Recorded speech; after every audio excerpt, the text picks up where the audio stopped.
Un chauffeur de taxi a pris en charge une fillette de 5 ans, qui se trouvait seule au bord de la route, la nuit tombée. Elle ne lui a pas dit pourquoi elle était seule et où elle se rendait, mais elle lui a remis une note. Après l'avoir lue, l'homme a pâli. Walter Goldman est né et a grandi dans une petite ville du sud du Tennessee. Lorsqu'il a atteint l'âge de 55 ans, il se considérait fièrement comme un homme heureux qui avait accompli tout ce qu'il voulait dans la vie. Walter était un mari aimé, un père adoré et un merveilleux grand-père. Il vivait un mariage heureux avec sa femme Miranda depuis près de 30 ans, bien sûr, leur vie était faite de hauts et de bas.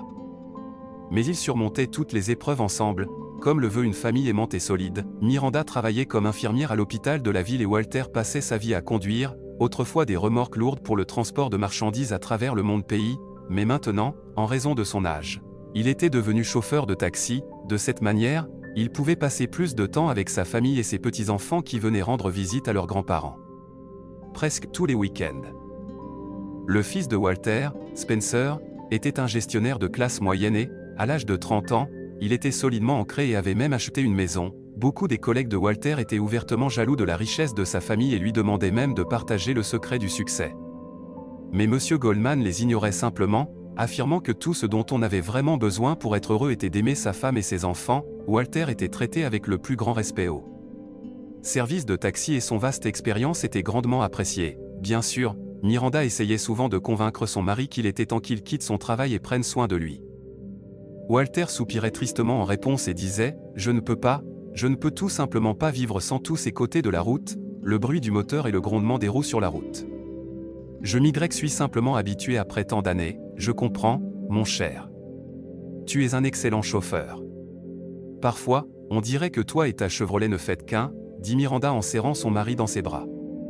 La femme s'occupait toujours de Walter, préparant de délicieux sandwichs pour qu'il grignote et les enveloppant affectueusement dans du papier d'aluminium. Rien n'était différent cette fois-ci lorsque Walter a commencé son service et est parti en urgence tard dans la soirée. L'homme savait que l'adresse était en dehors de la ville et voulait donc prendre un raccourci. Il emprunta une route de contournement. Soudain, quelqu'un fut capté dans les phares de sa Chevrolet. C'était une petite fille d'environ 5 ou 6 ans. Elle se tenait sur le bord de la route. L'enfant, aveuglé par la vive lumière, ferma les yeux et les couvrit de ses mains, le cœur serré. Walter s'arrêta et sortit de sa voiture. « Comment es-tu arrivé ici, ma chérie, et pourquoi es-tu seule » demanda prudemment l'homme en prenant la petite fille par la main. Elle regarda M. Goldman avec un regard empli de tristesse et de désespoir, puis soupira et secoua simplement la tête. « Tu ne veux pas me parler, ou peut-être que tu ne peux tout. » « Simplement pas parler ?» demanda Walter, qui eut soudain une idée. La fillette observa attentivement le chauffeur de taxi, puis hocha la tête. C'est étrange. Qui aurait laissé une petite fille seule? Surtout la nuit, pensa M. Goldman, inquiet, comme si elle avait lu ses pensées. L'enfant sortit un stylo et une feuille de papier pliée de la poche latérale. Elle regarda avec espoir les yeux du chauffeur de taxi et lui remit la note. Walter déplia le papier et lut rapidement ce qui y était écrit. À sa grande surprise, la note, truffée d'erreurs grammaticales, indiquait que la petite fille devait être emmenée à l'hôpital où sa grand-mère était en traitement. Il semblait que la note avait été écrite par une personne analphabète ou un enfant qui savait seulement écrire en lettres capitales et n'avait aucune idée des majuscules. Walter réfléchit pendant une minute ou deux, puis décida d'emmener la fillette là où elle devait aller. Il ressentait beaucoup de compassion pour cet enfant qui avait été laissé seul, surtout dans un endroit aussi dangereux que la route la nuit. Lorsque la fillette monta à l'arrière de la voiture, Walter remarqua qu'il y avait quelque chose d'anormal avec sa main gauche, comme si elle avait été récemment blessée. « D'accord, je vais l'emmener à l'hôpital maintenant, et ensuite nous verrons ce que nous devons faire, » pensa M. Walter en mettant le contact. Pendant tout le trajet jusqu'à l'hôpital, la fillette regardait par la fenêtre et se comportait très calmement, ne tressaillant que de temps en temps lorsque la voiture passait sur une bosse. Il était évident que la main de la fillette lui faisait mal. Surtout lorsqu'elle essayait de la bouger. Lorsque M. Goldman entra dans l'hôpital avec la fillette, il rencontra un autre problème. Le problème était que Walter ne connaissait pas le nom de la femme qu'il devait trouver. Sachant que la fillette muette ne pourrait probablement pas l'aider, M. Walter essaya de s'informer à l'accueil si une femme ressemblant à la grand-mère de la fillette avait été récemment admise. Heureusement, l'infirmière de service avait de la compassion pour la fillette et, après avoir vérifié le registre, découvrit qu'une seule femme, Oprah Patterson, avait été admise pour une crise cardiaque et pourrait potentiellement être la grand-mère de la fillette.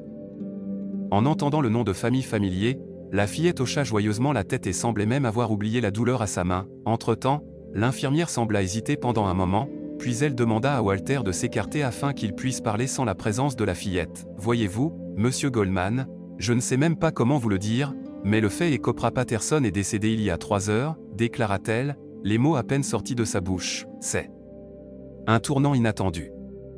Que suis-je censé faire maintenant ? S'écria Walter, peinant à garder son calme. Après avoir enfin récupéré du choc initial, l'homme réalisa qu'il devait d'abord penser à la fillette, puis décider de ce qu'il fallait faire avec leur grand-mère. Jetant un coup d'œil rapide à la main de la fillette, l'infirmière expliqua à M. Goldman qu'il devait l'emmener dans un service de traumatologie pédiatrique. Il semble qu'elle ait peut-être une fracture, mais il faut passer une radiographie pour en être sûr, déclara l'infirmière en caressant la tête de la fillette. Puisque la fillette pouvait à peine tenir debout, Walter la souleva et la porta jusqu'à la voiture. Lorsque le chauffeur de taxi amena la fillette au service pédiatrique, les médecins furent choqués en voyant les résultats de la radiographie. La fillette avait le bras cassé et de nombreuses côtes meurtries. Pour M. Goldman, cela ne pouvait signifier qu'une chose, la fillette devait être admise à l'hôpital pour être sous la supervision de médecins qui lui fourniraient des soins qualifiés. Walter rentra tard chez lui ce soir-là. Sa femme l'accueillit à la porte et lui demanda immédiatement, avec une voix inquiète, « Chérie, que s'est-il passé ? Tu as l'air si pâle. » L'homme soupira tristement et, s'étant assis sur une chaise, raconta tout à sa femme ce qui lui était arrivé ce soir-là. Après avoir écouté son mari, Miranda Goldman ne put retenir ses larmes. Elle ressentait de la compassion pour cette malheureuse fillette qui, par un coup du destin, avait perdu sa grand-mère et avait été hospitalisée avec une fracture en une seule journée. « Je pense que nous devons l'aider, chérie. Je vais lui rendre visite demain, déclara Miranda, regardant avec espoir les yeux de son mari. Miranda avait le bon instinct. Car il semblait qu'elle lisait littéralement les pensées de son mari, qui s'apprêtait à suggérer la même chose. Le lendemain matin, M et Madame Goldman se rendirent à l'hôpital. À leur grande surprise, le médecin traitant de la fillette les accueillit avec de bonnes nouvelles. Tu sais quoi ? Il s'avère que la fillette n'était pas muette après tout. Elle a probablement subi un traumatisme psychologique qui a causé un trouble de la parole. Bien sûr, elle ne parle toujours pas beaucoup, mais la partie la plus importante, c'est qu'elle nous a dit son nom.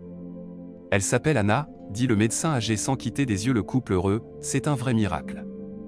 Quand pouvons-nous la voir ? Nous lui avons apporté des friandises et des jouets, demanda Miranda avec prudence. Eh bien, puisque vous avez été si gentil, vous pouvez rendre visite à Anna dès maintenant, répondit le pédiatre avec un sourire. En voyant l'homme qu'elle connaissait, la fillette s'exclama joyeusement, youpi. Le chauffeur est là. Tu m'as manqué, les larmes remplirent les yeux de Walter et de Miranda. La voix de la fillette était si forte qu'ils avaient eux aussi envie de crier de joie à plein poumon. Anna était très heureuse de la visite de M. Goldman et de sa femme. Mais ce qui la rendait le plus heureuse, c'étaient les poupées que la débrouillarde Miranda avait achetées ce matin-là dans un magasin de jouets. À partir de ce jour, le couple Goldman rendit visite à Anna tous les matins, parfois même plusieurs fois par jour. Les Goldman étaient très heureux de voir la joie dans les yeux d'Anna. Elle s'illuminait littéralement à chaque fois qu'ils entraient dans sa chambre. Pendant tout ce temps, Walter cherchait à comprendre ce qui était arrivé à la fillette et à sa grand-mère. L'homme s'est adressé à la police à qui il a raconté tous les détails de la soirée où il a trouvé Anna au bord de la route. Au cours de l'enquête, il s'est avéré que la grand-mère d'Anna, Oprah Patterson, était responsable de l'éducation de la fillette. Les parents d'Anna avaient des problèmes de jeu, ils n'avaient pas d'emploi et pouvaient disparaître pendant des jours entiers, passant plus de temps avec les machines à sous qu'avec leur propre fille. En raison de cela, tout l'argent de la famille était dépensé pour l'alcool et pour rembourser de nombreuses dettes qui augmentaient rapidement. Malgré ses problèmes de santé, Oprah Patterson donnait tout son amour et son attention à sa petite fille jusqu'à son dernier souffle. La pauvre vieille dame était très triste d'avoir élevé une fille aussi ingrate qui ne semblait se soucier de rien d'autre que de l'alcool et du jeu. Étant donné que les parents d'Anna n'avaient pas de résidence permanente, il restait souvent chez Madame Patterson, dont la vie était remplie de problèmes et de soucis, même sans la minute. Pendant ce temps, Brenda Patterson ne se préoccupait pas du sort de sa fille de 5 ans qui vivait au jour le jour avec sa grand-mère malade. Cette situation ne pouvait pas durer éternellement, et un jour, Oprah Patterson a fait une crise cardiaque. Se plaignant de douleurs à la poitrine, la vieille femme a appelé une ambulance de toutes ses forces et a perdu connaissance. La petite Anna était assise à côté de sa grand-mère immobile et pleurait. Pendant tout ce temps, la fille de Madame Patterson était dans la pièce voisine, mais elle n'est même pas sortie lorsque les ambulanciers sont arrivés. Lorsqu'ils ont emmené sa grand-mère à l'hôpital, Anna a réalisé qu'elle ne pouvait pas rester dans la même maison que sa mère alcoolique et ses amis, et le père de la fillette purgeait déjà sa 2e année de prison au centre de détention du comté de l'État à ce moment-là. Anna quitta la maison tard dans la soirée, lorsque sa mère était ivre et endormie sur le canapé du salon. La fillette marchait lentement dans la rue sans savoir où aller. À cette heure-ci de la journée, il y avait très peu de passants, donc personne pour l'aider. À un moment donné, Anna s'approcha d'un vieux bâtiment. Ses murs délabrés et ses fenêtres brisées laissaient penser que personne n'y vivait depuis longtemps. La lumière provenant de la cave de la maison attira l'attention de la fillette. Anna s'approcha et, trébuchant sur les marches cassées, tomba. Heureusement, elle n'eut pas le temps de se blesser sérieusement, car l'homme qui vivait dans la cave la rattrapa à temps. En voyant ses vêtements, Anna comprit qu'il était sans abri.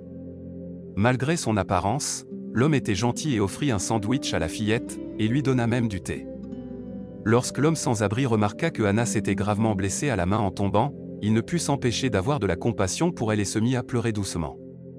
Lorsque la fillette se réchauffa un peu, l'homme écrivit le fameux mot que Walter Goldman lut lorsqu'il rencontra la fillette. Il est difficile de dire comment l'homme sans abri comprit exactement ce dont Anna avait besoin. Peut-être que les personnes en situation difficile se comprennent mutuellement sans mots, ou peut-être que la fillette réussit à expliquer ce dont elle avait besoin par des gestes. Quoi qu'il en soit, avec le mot entre ses mains, la petite Anna partit à la recherche de sa grand-mère, sans la moindre hésitation. Ayant appris l'histoire de la fille qu'il avait sauvée, le chauffeur de taxi Walter Goldman ne pouvait retenir ses larmes.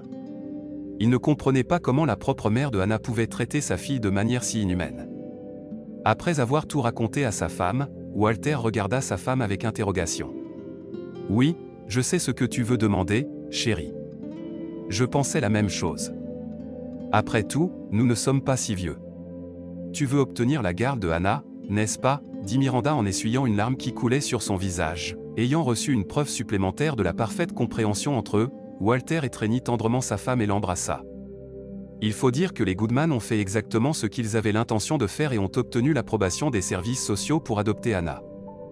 Quelques mois plus tard, Anna jouait déjà joyeusement avec les petits-enfants de M. Goldman, qui ont rapidement accepté la petite fille. Bien sûr, il était difficile pour Miranda et Walter de définir leur relation avec Anna. Était-il un père et une mère, ou peut-être des grands-parents? Une chose était sûre, ils aimeraient Anna jusqu'à leur dernier souffle. Après tout, les Goodman croyaient déjà qu'une famille heureuse est une famille remplie du rire joyeux des enfants.